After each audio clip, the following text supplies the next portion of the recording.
जिस तरह से जम्मू कश्मीर में पार्टी की तरफ से मैं कश्मीर वैली का इलेक्शन इंचार्ज हूँ। जम्मू कश्मीर के अंदर डीडीसी चुनाव है, ये डिस्ट्रिक्ट डेवलपमेंट काउंसिल का चुनाव है, ये डेवलपमेंट के लिए चुनाव है। और मुझे बहुत खुशी है, अपने जम्मू कश्मीर के आवाम पर हमें फ़ख्र है कि वो डेवलपमेंट के लिए, डेवलपमेंट की जो भूख है वो साफ दिख रही है। लोग डेवलपमेंट चाहते हैं, विकास चाहते हैं, तरक्की चाहते हैं। और इस चुनाव में साफ लिखा है D for district development council. ऐसे इस चुनाव में डेवलपमेंट के लिए वोट है, D for dynasty free Jammu Kashmir के लिए वोट है क्योंकि आम आदमी इसमें चुनाव लड़ रहा है, और C for corruption free Jammu Kashmir के लिए वोट है। लेकिन जो लोग चुनाव में थे उनको उम्मीद नहीं थी कि इस तरह लोग वोटिंग के लिए निकलेंगे। वो इस वोटिंग से परेशान हैं। जो लोग हमारे ख़िलाफ़ गैंगअप हुए, जिनको गुपकार गैंग कहा जाता है, मैं तो उनको गुमराह गैंग कह रहा हूँ।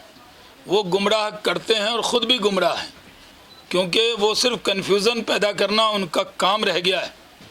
लोगों में जम्मू कश्मीर के लिए अब लोग एक ख्वाब देख रहे हैं तरक्की का। और हमारी पहले से हमारे वज़ीर-ए-आज़म की ने ठाना है कि जम्मू कश्मीर को दुनिया का सबसे बड़ा टूरिज़म हब बनाना है, क्योंकि पहले लॉकडाउन और बाद में कोरोना की वजह से जो लॉकडाउन हुआ उसके वजह से बहुत से काम रुके हुए। लेकिन जैसे ही रफ्तार पकड़ेगा, क्योंकि अभी भी भीड़ होना, कहीं पर जमा होना आसान काम नहीं, और जम्मू कश्मीर के अंदर यहाँ टूरिज़म का ऐसा हब बनेगा कि जम्मू कश्मीर रोज़गार देने वाला इलाका बनेगा। नागाम में था, लेकिन प्रशासन ने मुझे आज, क्योंकि भारत बंद को लेकर एक उनका ऑर्डर है और मैं सिक्योरिटी कवर्ड हूँ, तो मेरा आज उन्होंने वहाँ जाने से मुझे मना किया। तो इसलिए हम विस्तार से आपके बीच में बातचीत करेंगे, क्योंकि उस ज़िले में उन्होंने कहा कि अभी पीछे शोपियां में आर्मी पे और श्रीनगर में 2 बार सीआरपी पे हमला हुआ है, और आज स्पेशल पूरे मुल्क में भारत बंद के वजह से स्पेशल केयर कर रहे हैं। तो मैंने प्रशासन की बात मान ली। हम कोई पीडीपी एनसीपी जैसे एनसी जैसे नेता नहीं है कि हर बात पे ड्रामा शुरू कर दें। हमने जो प्रशासन फॉलो करेगा।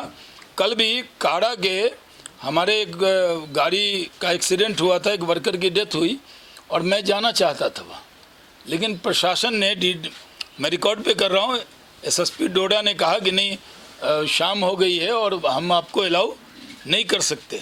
तो मैं नहीं गया, प्रशासन की बात को हमने माना। इसी तरह आज हमने नवगाम में 2 सभा थी, एक अनीसा गुल के यहाँ और दूसरा बशीर साहब के यहाँ चाय थी। तो अब ये भारत बंद की सेंसिटिविटी को देखते हुए हम वहाँ नहीं जा रहे। इसलिए जम्मू कश्मीर के अंदर हम लोगों का दिल जीतना चाहते, हम लोगों के दिल में पैठ बनाना चाहते। हम यहाँ पर पूरी तरह से हर घर में बिजली पहुँचे, हर जगह पानी पहुँचे, हर हाथों को रोज़गार मिले। जम्मू कश्मीर टूरिज़म का सिर्फ जो आज के सेंटर जो मशहूर हैं वो नहीं, बल्कि जम्मू कश्मीर का एक एक इलाका ऐसा है। जैसे मैं कल डोडा गया तो पहले मैं हेलीकॉप्टर से कई बार गया हूँ, सभा किया है। दिलीप परिहार जीते गुलाम नबी आज़ाद साहब का इलाका था, तो देखने का वैसा मौका नहीं मिला। लेकिन इतनी खूबसूरत वादियाँ हैं जम्मू कश्मीर की, एक एक इंच ऐसी है जो दुनिया में जन्नत की तरह है। इसको सिर्फ शेरो शायरी में जन्नत नहीं, इसको सिर्फ कहने के लिए नहीं, बल्कि इसको सही में करके दिखाना है। लोड शेडिंग 1 मिनट ना हो, ऐसा जम्मू कश्मीर बनाना है। यहाँ लोग इंटरलागन ना, ज़्यूरिख ना जाएं, यूरोप ना जाएं, सेंटोर्नी ना जाएं, वो घूमने के लिए जम्मू कश्मीर आएँ।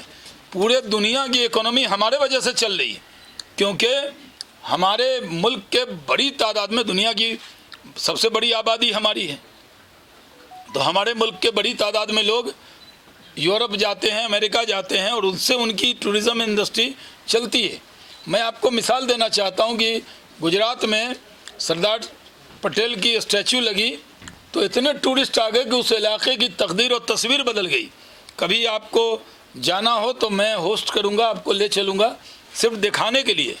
मैंने ये भारतीय जनता पार्टी के स्पोक्स पर्सन के नाते ये मेरी जिम्मेदारी है कि मैं, आप जब जाना चाहेंगे, मैं प्रेस क्लब के ज़रिए आपको निमंत्रण देता हूं कि सिर्फ आप देख कर आइए कि एक सरदार पटेल की प्रतिमा लगने से वहाँ पर जो स्टैचू ऑफ यूनिटी है, तो वो उस इलाके में रोज़गार के इतने साधन बने, होटल बन गए, करोड़ों लोग महीने में आते हैं।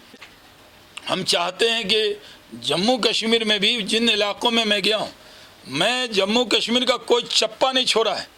मैं साउथ कश्मीर में भी जब मैं गया था बेलगामा एरिया में, सूफी यूसुफ साहब की श्री गुफ्फारा जो इलाका है, वहाँ भी हमें बड़ी मुश्किल से परमिशन मिली थी, पहले मिल नहीं रही थी। वहाँ भी गए थे तो कैसा रिस्पांस आया।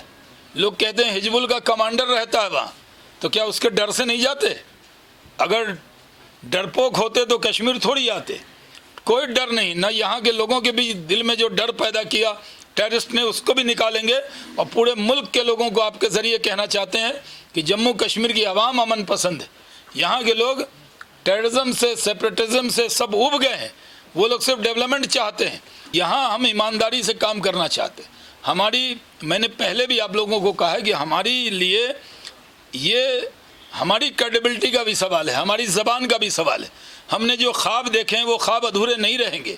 आपने जो ख्वाब देखे हैं, जो उम्मीदें हमसे लगाई हैं, वो उम्मीदें अधूरी नहीं रहेगी। आज भी पूरे हिंदुस्तान में हुकूमत है भारतीय जनता पार्टी की।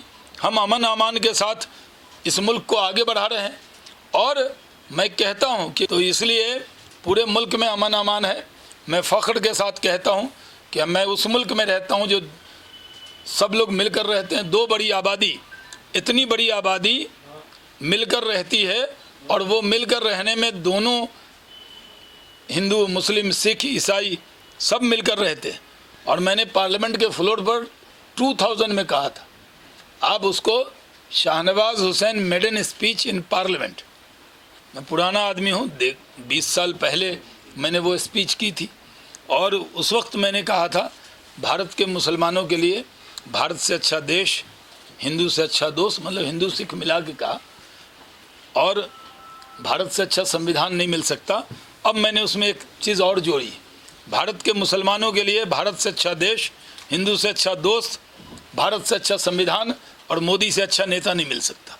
क्योंकि वो जितनी स्कीम आई है, मैंने जाकर पूछा, अकाउंट में पैसा दें मोदी जी, कोरोना के वक्त में फ़िक्र करें मोदी जी, गैस सिलेंडर दें मोदी जी, 2022 में पक्का मकान लोगों को मिले, ये करें मोदी जी, और वोट मांगने कोई और आ जाए।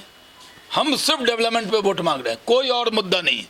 और ये चुनाव के जो नतीजे आएंगे उसको अलग ना हम देखेंगे, ना हमारे मुखालिफ को देखने की ज़रूरत है।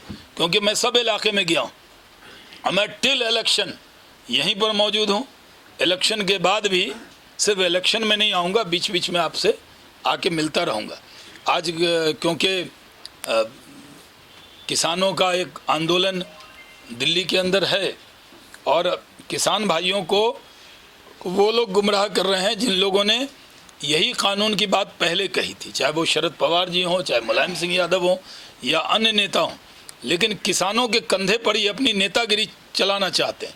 किसानों को वो अपनी बैसाखी बनाना चाह रहे हैं, जिनके पैर देश की जनता ने तोड़ दिए हैं, जिनको हैदराबाद में 2 सीट दी है, वो आज सियासत कर रहे हैं। जिनको बिहार की जनता ने रिजेक्ट कर दिया है, आज वो किसानों के कंधे पर सियासत कर रहे हैं। किसान नरेंद्र मोदी जी के दिल में बसते हैं। हमने उनके अकाउंट में 6000 साल का देने का काम किया, हमने उनकी पूरी चिंता की है, हमने नीम कोटेड यूरिया दिया है। हम ये कहते हैं, जिस तरह जम्मू कश्मीर में लोग गलतफहमी पैदा करते हैं, उस तरह किसानों को कहना चाहते हैं, आपकी कोई ज़मीन 1 इंच भी नहीं ले सकता। ये दुष्प्रचार हो रहा है। MSP के बारे में हमने कहा कि हमने किसानों की आमदनी को दुगुना करना, ये हमारे प्रधानमंत्री का एक स्वप्न है जिसको हम कर रहे हैं आगे। इसलिए किसान भाई को भी किसी नेता को जो पैर तोड़कर नीचे बैठ चुका है, वो किसानों के कंधे पर जाकर बैसाखी बनने का काम न करे और उनको हमदर्दी के साथ डील किया जा रहा है। किसान भाई जो हैं वो हमारे ही हैं, वो कोई गैर नहीं है। डेमोक्रेसी में प्रदर्शन करना हक है, लेकिन उसके वजह से सब लोग परेशान हो जाएं, इसका भी ख्याल उनको। रास्ता रोकना, मान लीजिए आप मेरी प्रेस कॉन्फ्रेंस में आ रहे हैं, कोई धरना दे लेता प्रेस क्लब के बाहर, तो मैं कैसे आता, आप कैसे आते, यानी किसी को परेशानी ना हो, इसका भी उनको ध्यान रखना है। सरकार उनसे हमदर्दी के साथ बातचीत कर रही है और इस जम्मू कश्मीर के अंदर मैं ज़िम्मेदारी से कहना चाहता हूँ, नतीजे क्या आएंगे, कितनी सीट आएगी, लेकिन मैं ये कह सकता हूँ कि मैं श्री कुपवारा इलाके में जो मैं गया था, उसमें जाकर मैंने देखा रास्ते भर महबूबा जी के घर के आगे भी, उधर से निकलते हुए भी बीजेपी का झंडा लहरा रहा था। जो लोग कहते थे कि झंडा नहीं लहरा पाएगा, तो देश का तो लहरा ही रहेगा हर बिल्डिंग पर, यहाँ के लोगों के दिल में। लेकिन बीजेपी का भी झंडा दक्षिण कश्मीर में भी लहरा रहा है, उसको मैंने अपनी आँखों से देखा। जब रिज़ल्ट आएगा तो रिज़ल्ट में जो भी नतीजे आएंगे हम कबूल करेंगे, लेकिन हमारे उम्मीदवार सब जगह बहुत ताकत से लड़ रहे हैं और भारतीय जनता पार्टी को हमारे मुखालफिन ने एक बड़ी ताकत माना है, इसलिए वो इकट्ठे हो गए हैं। वो कितने इकट्ठे हो जाएं, एकजुट हो जाएं, लेकिन डेवलपमेंट के नाम पे ये वोट है, इधर उधर की कोई बात ना करें। हिसाब दो महबूबा मुफ्ती साहिबा, हिसाब दो उमर अब्दुल्ला साहब, हिसाब दो उनके रिंग मास्टर कांग्रेस के लोग कि आपने यहाँ तरक्की क्यों नहीं की, डेवलपमेंट क्यों नहीं किया। हुकूमत में थे तो डेवलपमेंट नहीं किया, और आज डिस्ट्रिक्ट डेवलपमेंट काउंसिल के चुनाव में सब चीज़ पर बात कर रहे हैं, लेकिन डेवलपमेंट पे बात नहीं कर रहे।